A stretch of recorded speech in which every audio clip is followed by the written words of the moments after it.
नमस्कार. संघर्ष वृत्तवाहिनीमध्ये आपलं स्वागत. घेऊया ठाणे आणि आसपासच्या परिसरामधील घडणाऱ्या महत्त्वाच्या घडामोडींचा आढावा. वाढती महागाई, इंधन दरवाढ आणि केंद्र सरकारच्या आर्थिक धोरणाविरोधात राष्ट्रवादी काँग्रेसच्या शरद पवार गटाच्या वतीने ठाण्यामध्ये जोरदार लाटणे मोर्चा काढून केंद्र सरकारचा महागाई विरोधात निषेध करण्यात आलेला आहे. पक्षाचे राष्ट्रीय सरचिटणीस जितेंद्र आव्हाड यांच्या प्रमुख उपस्थितीमध्ये हा मोर्चा काढण्यात आला होता. शिवाजी चौक येथून हा जिल्हाधिकारी कार्यालयापर्यंत हा मोर्चा काढण्यात आला. यावेळी जिल्हाध्यक्ष मनोज प्रधान, महिला अध्यक्ष मनीषा भगत यांच्यासह ऋता आव्हाड प्रमुख उपस्थित होत्या. यावेळी कार्यकर्ते मोठ्या संख्येने यामध्ये सहभागी होऊन केंद्र सरकार विरोधात घोषणा दिल्या. विविध घोषणांचे पोस्टर कार्यकर्त्यांनी हाती घेऊन मोर्चामध्ये सहभाग नोंदवला. छत्रपती शिवाजी महाराज मैदान ते जिल्हाधिकारी कार्यालय दरम्यान निघालेल्या या मोर्चामध्ये महिलांनी पोळीपाट, लाटणे, थाळी, चमचे हातात घेऊन थाळीनाद करत सरकार विरोधी घोषणा दिल्यात. बहुत हुई महंगाई की मार, नहीं चाहिए मोदी सरकार, सस्ता बेवडा महंगा तेल अशा घोषणांनी परिसर दणाणून गेला. तसेच आंदोलनकर्त्यांकडून मेलोडी चॉकलेटचेही वाटप करण्यात आलं. ऋता आव्हाड यांनी महागाईचा सर्वाधिक फटका महिलांना बसत असल्याने महिलांनी रस्त्यावर उतरावे लागत असल्याचं त्यांनी सांगितलं. तर मनीषा भगत यांनी इंधन, गॅस, धान्य आणि जीवनावश्यक वस्तूंच्या वाढत्या किमतींमुळे सामान्य कुटुंबांचे बजेट कोलमडल्याचा आरोप केला आहे. नगरसेविका पल्लवी जगताप यांनी केंद्र सरकार महागाई रोखण्यात अपयशी ठरल्याची टीका करत अर्थमंत्री निर्मला सीतारमण यांच्या राजीनाम्याची मागणी केलेली आहे. आंदोलनात मोठ्या संख्येने महिला देखील सहभागी झाल्या होत्या.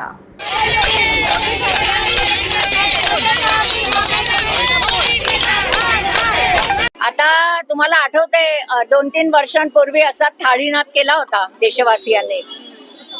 त्याने कोविड गेला का नाही ते मला माहित नाहीये, तो आर्ग्युमेंटचा विषय असू शकतो. थाळीनाद करून महागाई कमी होईल की नाही माहित नाही. आमच्या बायकांची वजनं नक्कीच कमी होतात चालून आणि आता तर खायला खरंच पैसा नाहीये. म्हणजे गवारी सारखी एक भाजी जी पूर्वी गुरं खायची त्याचाही भाव आज 100च्या पार आहे. आणि तुम्ही ऑस्टॅरिटी तुम्ही जर बोलाल काटकसरी बद्दल तर त्याबद्दल काही न बोललेलं बरं आहे. कारण तुमच्याच पेपर्सच्या रकाने जर इकडे कोणी नाहीये प्रिंटवालं ते भरलेले असतात रोज की आता गव्हर्नमेंटची कशी काटकसर चालू आहे. त्या दिवशी एक कार्टून आलं होतं, त्याने सांगितलं सर जेवढे पैसे आपण पेट्रोल बचतीतून केले नाही ना त्याच्यापेक्षा जास्त कॅमेरामनचं बिल आलंय. सो हे खूपच बोलकं उदाहरण आहे. पण मला असं वाटतं आपल्याकडे खूप पूर्वजांनी आपल्या एक खूप सुंदर म्हण दिली होती, निर्लज्जम सदासु. सो आता सगळ्यांनी भजनं करा, कुंभामध्ये आंघोळ करा, तुमची पापं धुतली जातील आणि पुन्हा एकदा नवीन महागाईला तयार राहा. त्याची मेंबर आहे CJP, पण आम्हाला सगळ्यांना काढून टाकलं ना. माझा it will be back, cockroach is back definitely. Cockroach was the only species who survived Hiroshima Nagasaki bomb. अणु बॉम्बलाही ज्यांनी शिकस्त दिली असा एक जीव आहे, त्याला म्हणतात जुरळ. सो ज्यांनी कोणी या नवीन पिढीला जुरळ म्हटलंय ना त्यांनी ऍक्च्युली त्यांच्या जगण्याच्या त्यांची जे एक जिगीविषय आहे त्याला मला वाटतं आव्हान केलेलं आहे. आणि बरं असंच सगळं बॅन बॅन बॅन बॅन करत राहा, म्हणजे एक दिवस तुमचा बँड वाजेल. I hope.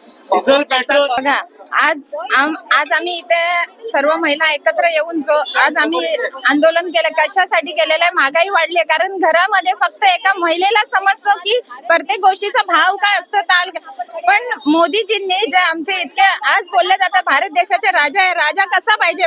प्रजेला भिकारी करणारा नाही पाहिजे, प्रजेला उपाशी मारणारा नाही पाहिजे. राजा फिरतोय देशी विदेशी सर्वीकडे फिरतोय आणि दुसऱ्यांना नियम लागू की तुम्ही एक वेळचं जेवायचं नाही, तुम्ही हे वापरायचं नाही, तुम्ही ते करायचं नाही, हे नाही. मग काय करायचं? आम्ही मरायचं का?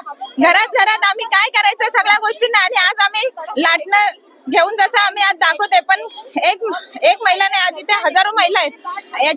याच्या पुढे आम्ही आणखीन बहुसंख्याने उतरू. पण आता कुठेतरी आमच्या सर्वांचा सहनशीलतेचा अंत झालेला आहे आणि आता आम्हाला ह्या गोष्टीचा विरोध दाखवणं जरुरी आहे. आज आमचे लाडके नेते महाराष्ट्राचे आज बुलंद आवाज जसे माननीय जितेंद्रजी आव्हाड साहेब यांच्या मार्गदर्शनाने आणि त्यांचं ते जसं अन्याय विरोधात उभे राहतात तशीच चालना आम्हाला मिळालेली आहे. आम्ही पण अन्याय विरोधात उभे राहतो. खूप अन्याय होत चाललेला आहे. कारण आज जर आम्ही उतरलो नाही, आज महिला उतरल्या नाही तर कसं दिसणार आहे त्या सरकारला आज आम्हाला बरीच प्रश्न विचारायचे आहेत. सुरक्षितता आणि सर्व महागाई ह्या गोष्टीचे आम्हाला बरेच प्रश्न सरकारला विचारायचे आहेत. लाडकी बहीण आता संपली लाडकी बहीण. आता याच्या पुढे लाडकी बहीण नाही दिसत आहे. लाडकी बहीण नाही, लाडकी मुलगी नाहीये, कोणच नाही. हा, बेटी बचाव. मुलगी आपली सुरक्षित कुठे आहे? महागाई वाढवली आहे, मुलींना सुरक्षितता नाहीये, कोणाला काही नाहीये. कसं करणार आहेत? आज महिला इतक्या रस्त्यावर उतरल्या कशासाठी? काय गोष्टीला अंत झालाय म्हणून उतरल्यात ना.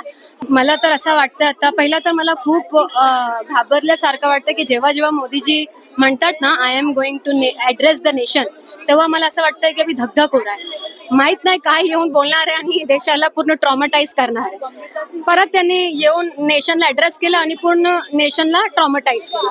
दुसरी गोष्टी लाडली बहन, बेटी बढाओ बेटी पढाओ बेटी बचाओ, आणि महिला जे ते टॅग आहे ना, मला असं वाटतंय की आता जे गव्हर्नमेंट आहे स्वतःचे पॉलिटिकल एजेंडा ड्राईव्ह करण्यासाठी फक्त वापर करत आहे महिलांच्या नावाचा. विमेन रिझर्वेशन, हमारी बहन, हमारी बेटी. अरे तुम्ही मला माझं एक प्रश्नाचं उत्तर द्या. जेव्हा महागाई वाढतात तेव्हा सर्वात जास्त सफर कोण करत आहे? एक महिला सफर करत आहे ना, कारण की महिलांना घर चालवावं लागतं. आणि जेव्हा Wien the kitchen suffers the nation suffers.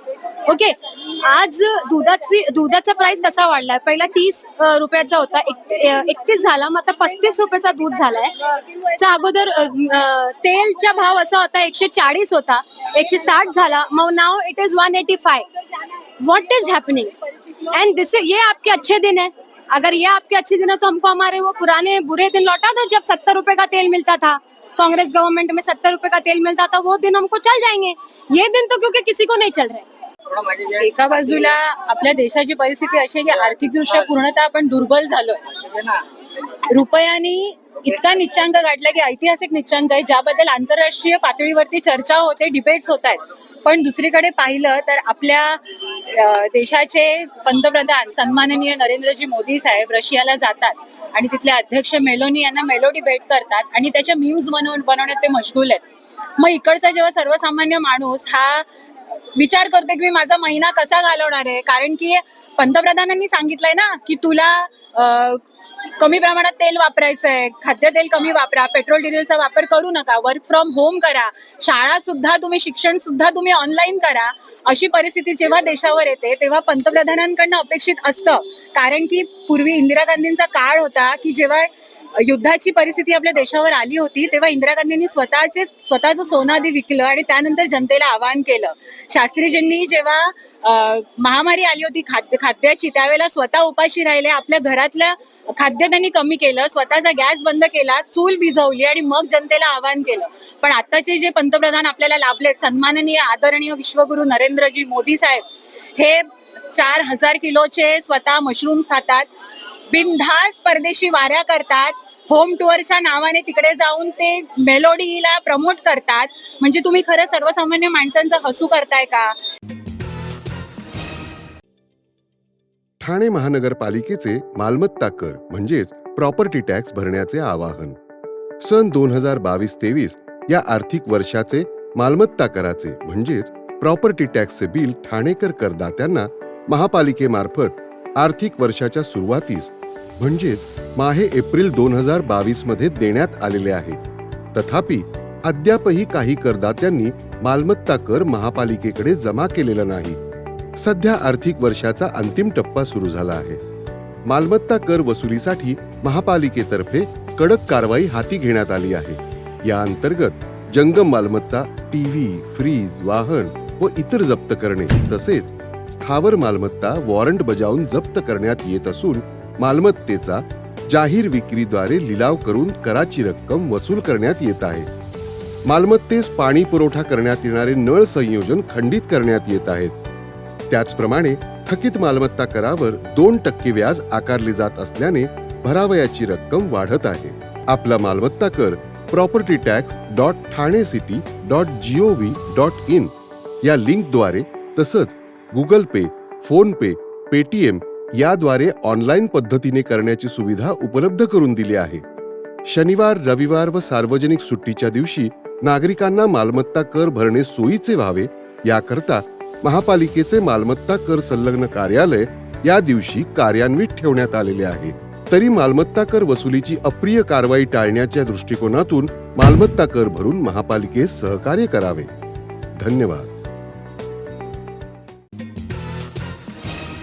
Thane जिल्ह्यामध्ये मतदार याद्यांचा विशेष सखोल पुनर्निरीक्षण कार्यक्रम जाहीर करण्यात आला असून जिल्ह्यामध्ये 20 मे पर्यंत ऑनलाईनद्वारे केवळ 53.14% मॅपिंग झालेलं आहे. सर्वाधिक मॅपिंग शहापूर मतदारसंघात झालं असून सर्वात कमी मॅपिंग ओवळा माजीवाडा मतदारसंघामध्ये झालेला आहे. ठाणे जिल्हाधिकारी कार्यालयातील समिती सभागृहात जिल्हाधिकारी डॉक्टर श्रीकृष्ण पांचाळ यांच्या अध्यक्षतेखाली या पत्रकार परिषदेचं आयोजन केलं होतं. या पत्रकार परिषदेमध्ये जिल्हाधिकारी डॉक्टर श्रीकृष्ण पांचाळ यांनी जिल्ह्यातील सद्यस्थितीची मतदार संख्या, मतदान केंद्रांची रचना आणि आगामी पुनर्निरीक्षण कार्यक्रमाच्या विविध टप्प्यांची सविस्तर माहिती दिलेली आहे. ठाणे जिल्ह्यामध्ये एकूण मतदार संख्या 74,72,270 इतकी आहे. याद्यांमध्ये पुरुष मतदारांची संख्या 39,56,586 तर महिला मतदारांची संख्या 35,14,218 एवढी आहे. याशिवाय जिल्ह्यात 1,466 इतर मतदार, 1,016 अनिवासी भारतीय मतदार, 2,05,329 तरुण मतदार, 40,082 दिव्यांग मतदार आणि 52,220 ज्येष्ठ नागरिक मतदारांची नोंद आहे. 146 ओवळा माजीवाडा हा 5,72,958 मतदारांसह जिल्ह्यातील सर्वाधिक मतदार असलेला मतदारसंघ आहे. तर सर्वात कमी मतदार 141 उल्हासनगर मतदारसंघामध्ये तिथे 2,94,314 मतदार आहेत. जिल्ह्यातील एकूण मतदारांपैकी 39,70,821 मतदारांचं मॅपिंग पूर्ण झालेलं आहे. तर 35,01,449 मतदारांचं मॅपिंग अद्यापही शिल्लक असल्याचं जिल्हाधिकाऱ्यांनी स्पष्ट केलं आहे. शहापूर मतदारसंघामध्ये सर्वाधिक सरासरी 79.91% तर ओवळा माजीवाडा मतदारसंघामध्ये सर्वात कमी सरासरी 43.76 इतकं मॅपिंग झालेलं आहे.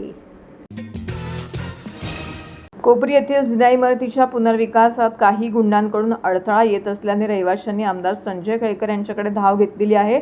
केळकर यांनी थेट पोलीस आयुक्तांशी संपर्क साधल्यानंतर या प्रकरणी कडक कारवाई करण्यात येणार असल्याचं बोललं जात आहे. ठाणे पूर्वेतील कोपरी भागात असलेल्या साईकृपा सोसायटीमधील रहिवाशांनी जनसेवकाचा जनसंवाद या कार्यक्रमामध्ये आमदार संजय केळकर यांची भेट घेऊन आपली व्यथा मांडली आहे. इमारत जुनी झाली असल्याने त्याचे पुनर्विकासाचं काम एका विकासकाला देण्यात आलेलं आहे. मात्र काही गुंड विकासकाला काम करू देत नसल्याने गेली वर्षभर रहिवासी हक्कांचे घर नसल्याने इतर ठिकाणी भाड्याने राहत आहेत. केळकर यांनी तात्काळ पोलीस आयुक्तांशी फोनवरती संपर्क साधून ही बाब निदर्शनास आणली.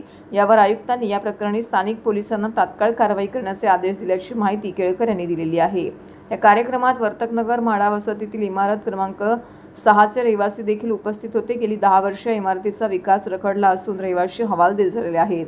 या इमारतींबरोबरच इमारत 48 ते 50 आणि 11 या इमारतींचा प्रश्न देखील अनेक वर्षापासून आहे. लवकरच संबंधित विकासकांची आणि रहिवाशांची बैठक घेऊन पुनर्विकास मार्गी लावणार असल्याचं केळकर यांनी सांगितलंय. आज 103वा जनसंवादामध्ये नेहमीप्रमाणे विविध ठिकाणचे अडचणीत सापडलेली लोक आली होती. त्याच्यामध्ये प्रामुख्याने आता सगळीकडे पुनर्विकास चालू आहे. जिथे धोकादायक झालेल्या बिल्डिंग आहेत त्या ठिकाणी त्या पाडल्या जात आहेत आणि त्या रहिवाशांना पुनर्विकास केला जातो. तो पुनर्विकास करत असताना प्रामुख्याने अनेक समस्या निर्माण झालेल्या आहेत. एक तर पुनर्विकास जो आहे तो वेळेत होत नसल्यामुळे माझ्याकडे काही लोक आली होती. साईनाथ कृपा कोऑपरेटिव्ह सोसायटीची ही कोपरीला आहे. बघा, म्हणजे पोलीस देखील हतबल होऊ शकतात गुंडांच्या समोर. या सोसायटीतले, साईनाथ कृपा सोसायटीतले सर्व सामान्य रहिवासी आले होते आणि त्यांचं म्हणणं आहे की आम्ही विकासकाला बिल्डिंग डेव्हलपमेंट करता दिली, आम्ही घर सोडून बाहेर आहोत 1 वर्ष, पण कोणीतरी गुंड येऊन त्या ठिकाणी त्याला कामच करू देत नाही. तर ताबडतोब मी आता जॉईंट कमिशनरशी बोललो आहे की हे तर मोगलाई झाली. ही बिल्डिंग ज्या रहिवाशांची आहे त्यांनी त्या विकासकाला दिली आहे. विकासक काम करायला तयार आहे, परंतु हे मध्येच त्यांना येऊन अडवणूक करतायत. अशी जगातले कुठले गुंड आहेत हे की जे अशा पद्धतीने सामान्य लोकांच्या कामाला ते वंचित ठेवत आहेत.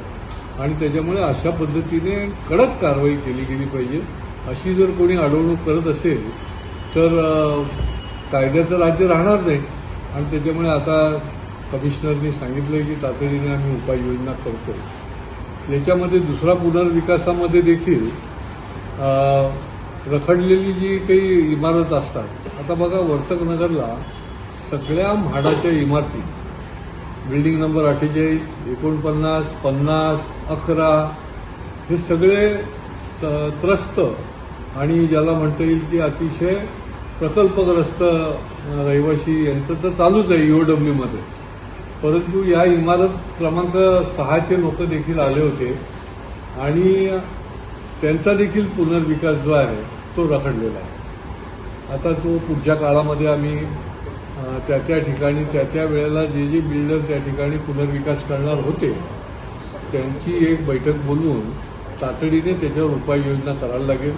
10 वर्ष झाली ही लोक जी आहेत ती बाहेर आहेत आणि पुनर्विकास झालेले आहे. अशी अनेक प्रकरणं जी आहेत ती पुनर्विकासाची ज्या ठिकाणी जुन्या इमारती आहेत त्या ठिकाणी सुरू आहे. बाकीची काही लोकांचं कामं झाल्यानंतर देखील ते येतात.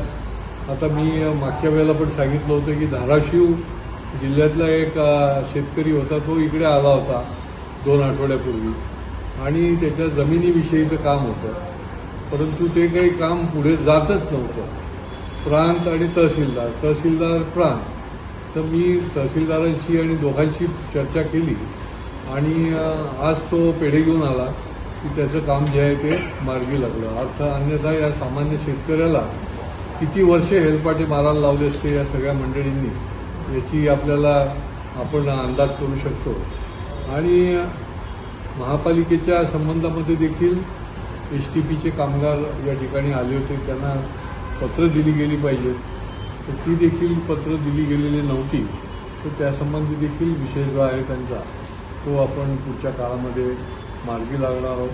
अतिक्रमणचे विषय खूप मोठ्या प्रमाणात, जिथे तोडायला पाहिजे तिथे तोडत नाहीत आणि जिथे तोडायला नको त्या ठिकाणी जाऊन तोडलं जातं. म्हणजे हे जे सिलेक्टिव्ह काम आहे.